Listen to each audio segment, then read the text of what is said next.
1, 2, 3.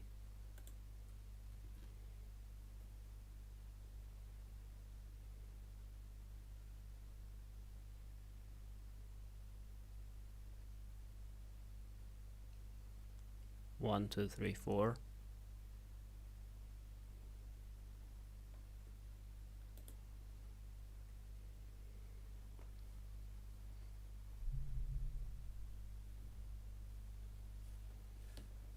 One, two, three, four.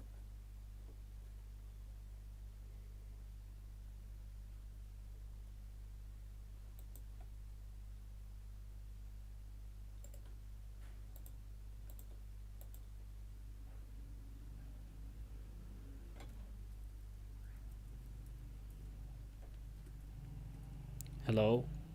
1.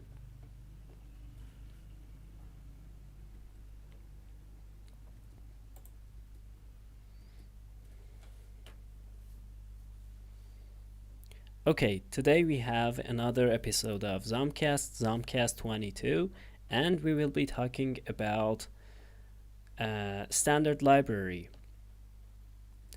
Okay, standard library, like C++, Python also has a standard library with a lot of things, with a lot of utilities that you can use in your applications. For example, you have the string library that you can use for its a lot of utilities for working with strings, like for example accessing different string templates, accessing digits, for example. In order to know this, see this more in action, let's go to Visual Studio Code and see how it works. Actually, I was going to talk about input, getting input, but since my initial purpose was to talk about the standard library, and I designed the picture for this podcast to be the standard library, I have to go on with the standard library, and next week probably we will talk about the input handling in Python. But anyways, this week is a standard library, and let's go on with it. We head over to docs.python.org, where we can find different documentation about the Python programming language. Let's see our browser. There we go. And I go to the tutorial section. On the tutorial section, on the tutorial page, there's a section for after classes. You can check out, there's a section for standard library. Standard library.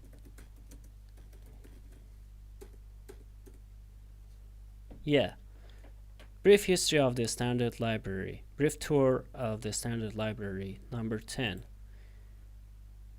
If you open it, there's a lot of different libraries that you can find in this library. And we are not going to discuss any of them in this lecture. We will only talk briefly about each of them. And then probably, because of their complexity, we will dedicate specific ZomCasts for each of them. For example, for working with strings, for working with regular expressions, for working with the pickle library, and so on and so forth. So for example, the first page that I opened, you see brief tour, operating system interface, file wildcards, and 10.3 command line arguments.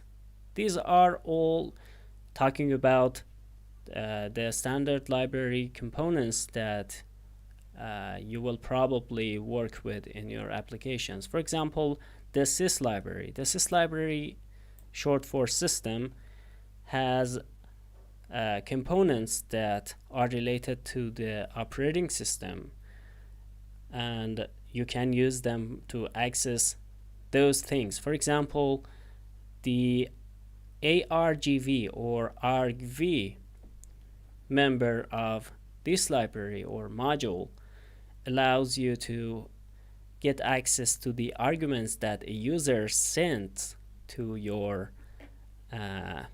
script, to your Python script. Actually, let's see this in code. I'm gonna show this how it works. I create a script and I save it among the scripts of this course. I name it library.py. Okay. And you can add some comment in the beginning of the module, but I'm gonna skip that for now. It's not important. Now, let's get access to the system module and get the arguments that the user passed in to the script. For that to work, I first import the sys module, import sys, and then I'm going to print those arguments. The arguments sent to the script are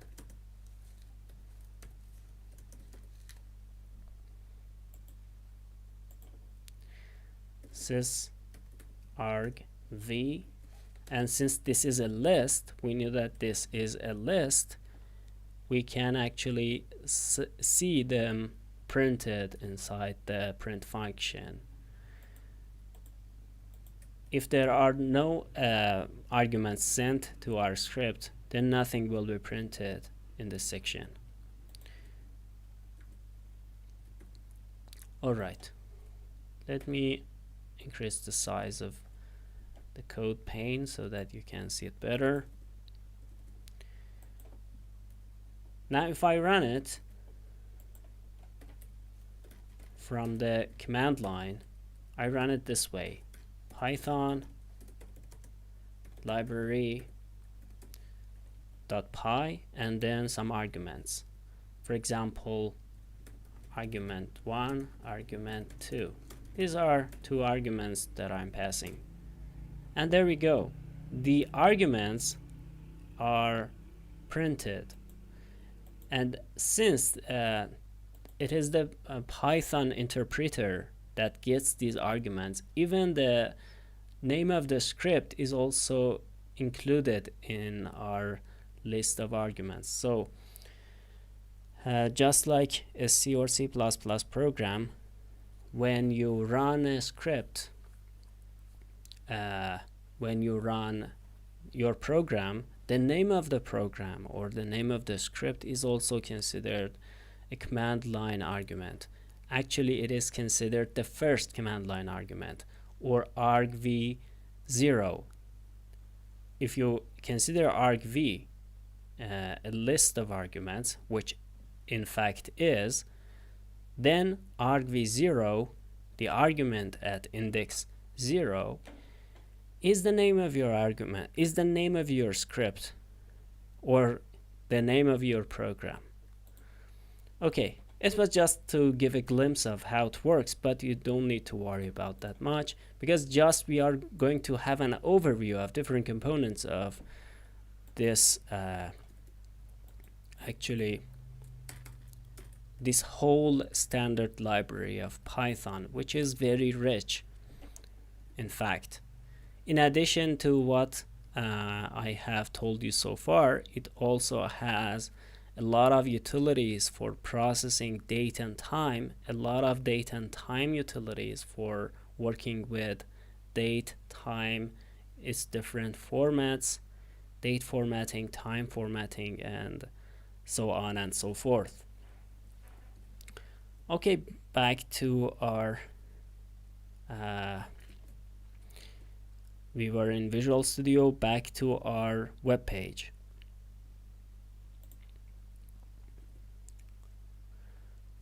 I might skip some of these things because they are a little bit intricate and we don't need to be concerned about them. Error, output redirection, and program termination. String pattern matching. This deals with the RE module from the standard library. So standard library is a collection of different modules that are bundled into the Python programming language. So when you install Python in your operating system, whether you are on Linux or Mac or Windows, you also install this standard library that has these utilities. String pattern matching is in fact useful when you want to get an input from the user or from some other source and you want to process and extract some information. For example, the user tells their age in a sentence like, my age is like 20 years old, or I am 20 years old. And you are looking for that number that specifies the age and you want to extract it, and then you want to save it in your database or do some other processing on it. Here's where you find regular expressions which are in the RE module useful. We have the mathematics utilities that are inside the math module. For example, if you want to calculate the cosine of some number, then you simply call math.cos and it gives you the result. Or you can get the logarithm of a number by calling math.log. And also it has the random module that you can use for randomization to generate random numbers, to add randomization to your program in case you need it. And also, interestingly, the Python standard library also has the statistics module. The statistics module has specific utilities for working with statistical data, for doing statistical operations. For example, to get mean, median, and variance for a list of numbers. And it's very good. It's amazing. Okay, there's another module for internet access. Actually, this is a category and it might have different modules working to that purpose. For example, it has URL lib or URL library that has an inner module of request where you can find some utilities for working with URLs and so on and so forth, for encoding URLs, for creating requests, and so on. And also it has SMTP lib for probably working with emails, for sending emails. So if you want to send an email in your Python code, your best bet probably is SMTP lib. So this was for the internet access category. Another category is dates and times. And as you can see here, we have the date time module. And the other one is the date module. Actually, date is inside the date time package. So date here is our module and date time is the package. And you have different options for creating dates or for formatting dates actually. The next category is data compression, which you can use for compressing some data. For example, you can see an example here. First, there's an import for zlib, which is one of the libraries that are available in this category. Other libraries or modules available in this category of the standard library are gzip, bz2, lzma, zip file, and tar file. And these are really interesting utilities which make Python a very, very rich and strong language. zlib.compress, to which you can pass in some string input, and it compresses that for you. And also it has a utility function to actually decompress it after it has been compressed. You can see that after it has been compressed, the length has been decreased from 41 to 37 characters, and then once you decompress it, you get back that initial string that you had passed in to the compress function. The next category is performance measurement. It's interesting. There are some modules in this category as well. Some Python users develop a deep interest in knowing the relative performance of different approaches to the same problem. And yeah, it's normal for a language like Python, whose users might be interested in getting different measurements about the performance of their application, about the performance of some operations, because Python is kind of a scientific language used by a lot of scientists. So it's usual that we can expect that there are utilities for measuring performance, and for example, to measure the performance of different algorithms for the same problem,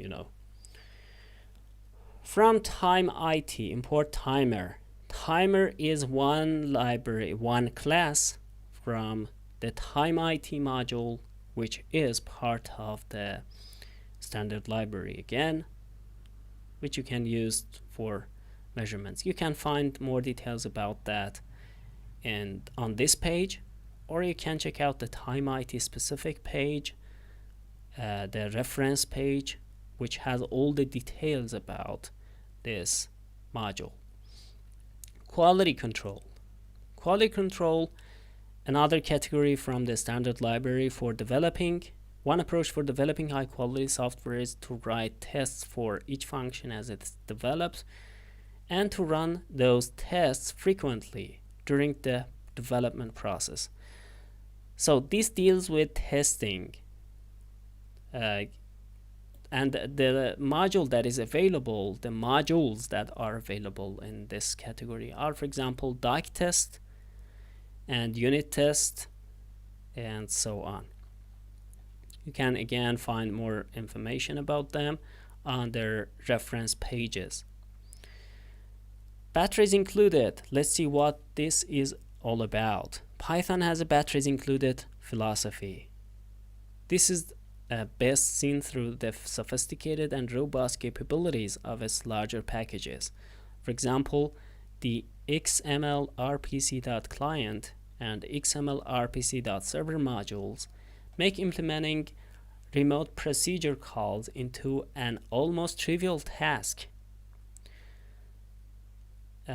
Despite the module's names, no direct knowledge of or handling of XML is needed.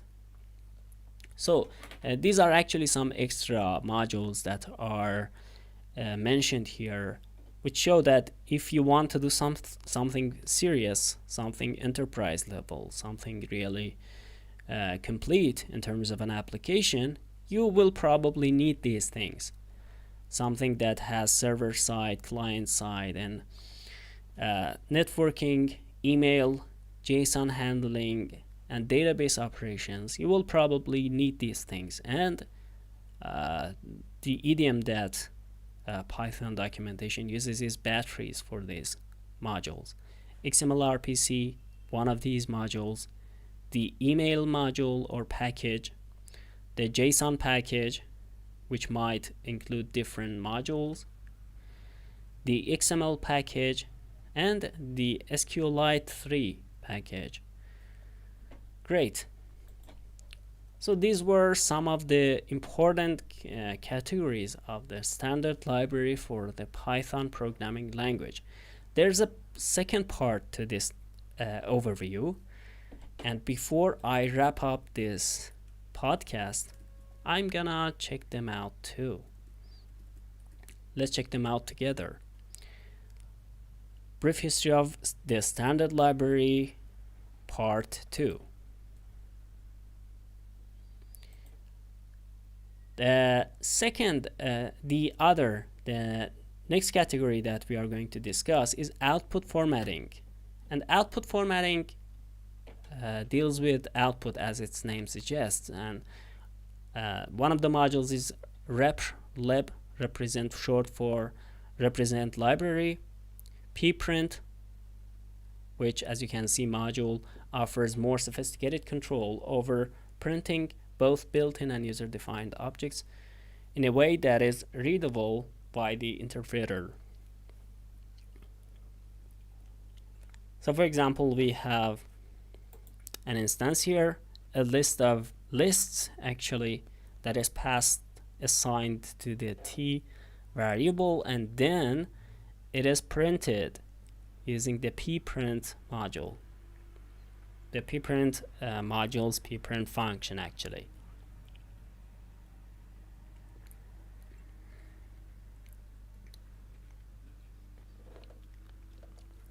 And although you can see that although the input was quite messy, the input that is passed, that is assigned to the t variable, but the output is displayed quite intelligently and in a more beautiful way. And that is partly thanks to the capability of the pprint module. And also we have text wrap module, which formats paragraphs of text to fit a given screen width. This is nice as well. Using that, you can specify the width of your lines for some input string when you want to print it, when you want to pass it somewhere. The locale module accesses a database of culture-specific data formats. So if you want to work with different locales, which is honestly used in a lot of programs nowadays, you are usually creating programs that have to be useful and have to be used or are recommended to have the capability of being used in different cultures, in different locales, kind of localization aspect of your application. So you can use the locale module in short for that to achieve.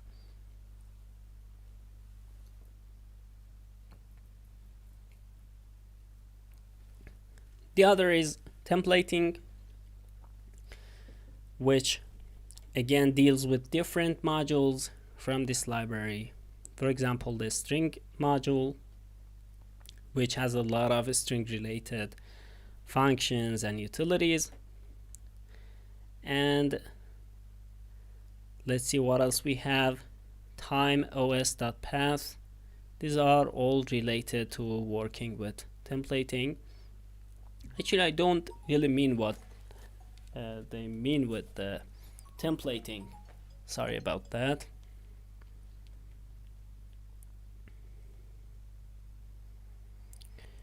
All right.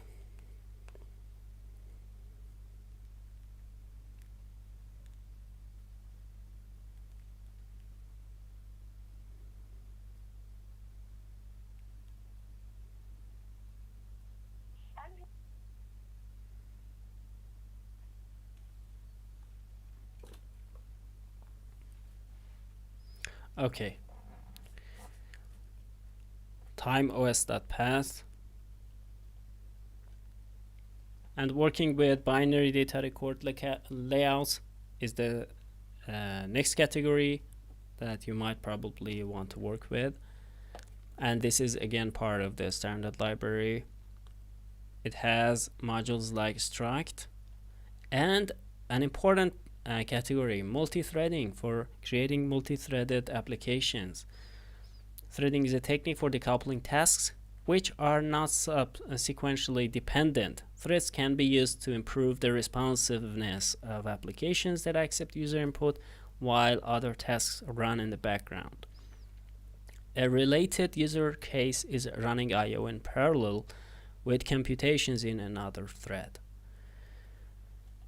So, if you want to have more responsive applications, especially those that deal with user input, then you will probably need the multi-threading category of the standard library, and it has modules like threading, zip file, and actually zip file was part of the other category, which was for compressing data.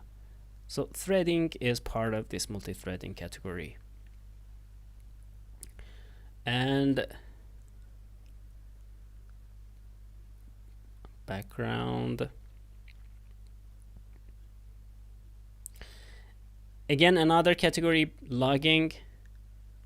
A lot of Python applications make use of logging. If you want to have logging and send different the progress of your application in different steps, in different categories, like for example the errors of the application, the information that you want, the diagnostics information, or some debugging information, some variables that you might want to evaluate in terms of their value, to see what their value is during the execution. Then you can use the logging capabilities, which are offered from the standard library by the logging module. It is very rich module, and you can simply call logging.debug, logging.info, logging.warning. This is an oversimplified example that is displayed here. There's a lot of discussion to logging. We might have a podcast completely dedicated to logging. If you want to create a custom logger, then you have to go through a lot more steps than this. Another category, next category, weak references. Weak references, Python does automatic memory management, reference counting for most objects, and garbage collection to eliminate cycles. The memory is freed shortly after the last reference to it has been eliminated.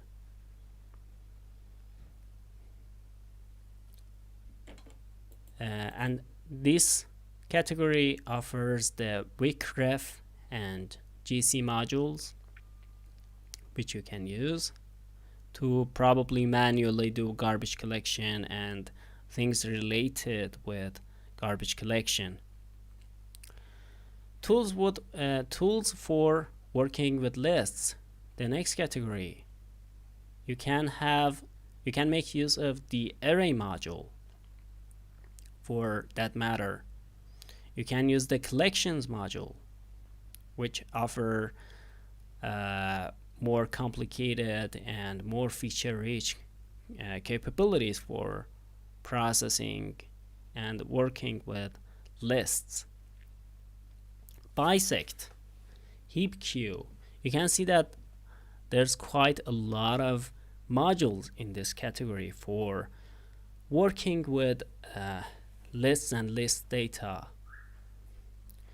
The next category is decimal floating point arithmetic. This is kind of a more advanced topic for working with numbers, arithmetic using numbers, and specifically floating point. Modules included are decimal, for example, and that's it. So this was an overview of the standard library. In the next podcasts of the ZomCast, we will talk specifically about some of these modules that I think are very useful and very common in Python programs. Okay, that's it for this tutorial. Before I wrap up, let's go back to our poster for this lecture. And I have some news also, some updates about this week's events. So finally, we see that the presidential events of the United States changed to the favor of the Democrats, and now they are on power. We see a lot of fluctuations and a lot of developments in the cryptocurrency market. As volatile as it is, it is surprisingly crashing very sharply. This week it has been crashing very sharply. After visiting the $40,000 borderline last week, we see that it failed to go beyond 32,000, and it's going down and down. And probably some people say that it might go down even further to visit even the $20,000. I don't know, but you need to be aware that this is a volatile market, and there's no guarantee that when you invest in such a market, you should be ready to lose all your investment. And it's an investment. It's a form of investment. Okay. The article of the week. I have an article of the week from actually I didn't note the source of this article. Fileless malware on Linux. I think it was on the opensource.com website or somewhere. This article is called Fileless Malware on Linux, Anatomy of an Attack. So, for those of you that think that there's no attack possible on Linux, this is the opposite. This proves you wrong. There's a kind of malware that is specifically designed for Linux, and you can read this article, Fileless Malware on Linux, Anatomy of an Attack, to find more about that kind of attack. And I can give you the source, Linux Today. It's found on Linux Today. You can find the complete article on this website. Okay, that's it for this week's ZomCast. I hope that you liked it. Please hit the like button and subscribe to my channel, and stay safe.